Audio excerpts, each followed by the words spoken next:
Assalamualaikum warahmatullahi wabarakatuh. Perkenalkan, nama saya Rizya Nurandini dengan NIM F1021251015 dari kelas I1 Plus Prodi Pendidikan Bahasa Inggris. Di sini saya akan menjawab pertanyaan nomor 1 tentang materi akidah Islam, yaitu jelaskan tentang hal-hal yang merupakan intisari sistem akidah Islam dan sebutkan satu dalil Al-Quran atau hadis yang mendasarinya. Berdasarkan pencarian saya, intisari sistem akidah Islam yaitu yang pertama meliputi tauhid. Tauhid yaitu mengesahkan Allah dalam segala bentuk ibadah dan keyakinan. Saya dapat ini dari dalil Quran surah Az-Zariyat ayat 56 yang berbunyi, dan aku tidak menciptakan jin dan manusia melainkan supaya mereka menyembahku. Terus yang nomor 2 yaitu iman kepada malaikat. Beriman kepada makhluk gaib yang diciptakan Allah.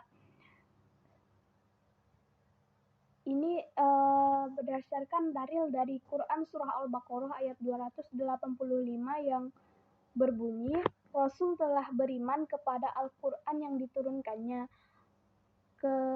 diturunkan kepadanya dari Robnya, demikian pula orang-orang yang beriman.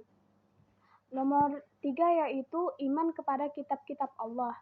Beriman kepada kitab suci yang diturunkan Allah itu dalilnya sama dengan yang nomor 2 tadi, yaitu Quran surah Al-Baqarah ayat 285. Begitu juga dengan yang keempat, yaitu iman kepada Rasul-Rasul Allah. Beriman kepada utusan Allah yang diutus untuk membimbing manusia. Dalilnya juga sama dari Quran surah Al-Baqarah ayat 285. Begitu juga dengan nomor 5, yaitu iman kepada hari akhir. Beriman kepada kehidupan setelah kematian dan hari penghakiman, yaitu berasal dari dalil yang sama, yaitu Quran surah Al-Baqarah ayat 285. Nomor 6, iman kepada qada dan qadar.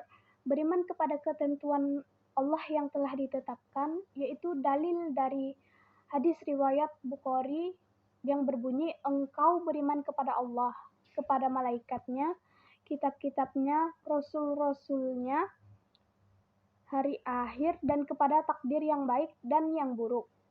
Nomor 7 yaitu mengakui kedaulatan Allah, yaitu mengakui bahwa Allah adalah satu-satunya Tuhan yang berhak disembah. Dalil ini dari Quran surah Az-Zumar ayat 3 yang berarti, ingatlah hanya kepunyaan Allah lah agama yang bersih. Nomor 8 yaitu mengikuti ajaran Rasul. Mengikuti ajaran dan sunnah Rasulullah SAW yaitu dari dalil Quran surah Al-Ahzab ayat 36 yang berbunyi, dan tidakkah patut bagi laki-laki yang mukmin dan tidak pula bagi perempuan yang mukmin apabila Allah dan Rasulnya telah menetapkan suatu ketetapan. Nomor 9 yaitu berpegang teguh pada Al-Quran dan hadis. Berpegang teguh pada Al-Quran dan hadis di sini sebagai pedoman hidup kita. Ini berdalil dari Quran surah An-Nisa ayat 59 yang berbunyi, hai orang-orang yang beriman, taatilah Allah dan taatilah Rasulnya dan ulil amri di antara kamu. Dan yang terakhir yaitu menjaga diri dari kesesatan. Menjaga diri dari kesesatan dan pengaruh negatif ini berasal dari dalil Quran surah Al-Fatihah ayat 6-7. Tunjukilah kami jalan yang lurus. Dan di sini saya akan menjawab pertanyaan nomor 2 yang A, yaitu mengapa banyak agama di dunia? Banyak agama di dunia karena berbagai faktor, seperti yang pertama yaitu perbedaan budaya dan tradisi, perkembangan sejarah dan peradaban manusia, serta perbedaan dalam memahami dan menafsirkan ajaran agama. Terus yang B, pandangan saya tentang banyak agama di dunia adalah bahwa setiap agama memiliki nilai-nilai dan prinsip-prinsip yang baik, namun juga memiliki perbedaan dan keunikan masing-masing. Penting untuk memahami dan menghormati perbedaan tersebut. Di sini saya akan menjawab pertanyaan nomor 3 tentang hikmah jadwal sholat dan puasa. Jadwal sholat dan puasa didasarkan pada peredaran matahari, bumi, dan bulan untuk satu, yaitu mengatur ritme hidup manusia agar seimbang dengan alam. Yang kedua, yaitu meningkatkan kesadaran spiritual dan hubungan dengan Allah. Yang ketiga, yaitu mengembangkan disiplin dan tanggung jawab dalam menjalankan ibadah. Dan di sini saya akan menjawab pertanyaan yang terakhir, yaitu menjelaskan satu contoh keindahan ajaran Islam dalam pengalaman hidup saya. Saya memiliki teman yang berbeda agama, yaitu mereka Kristen dan Hindu.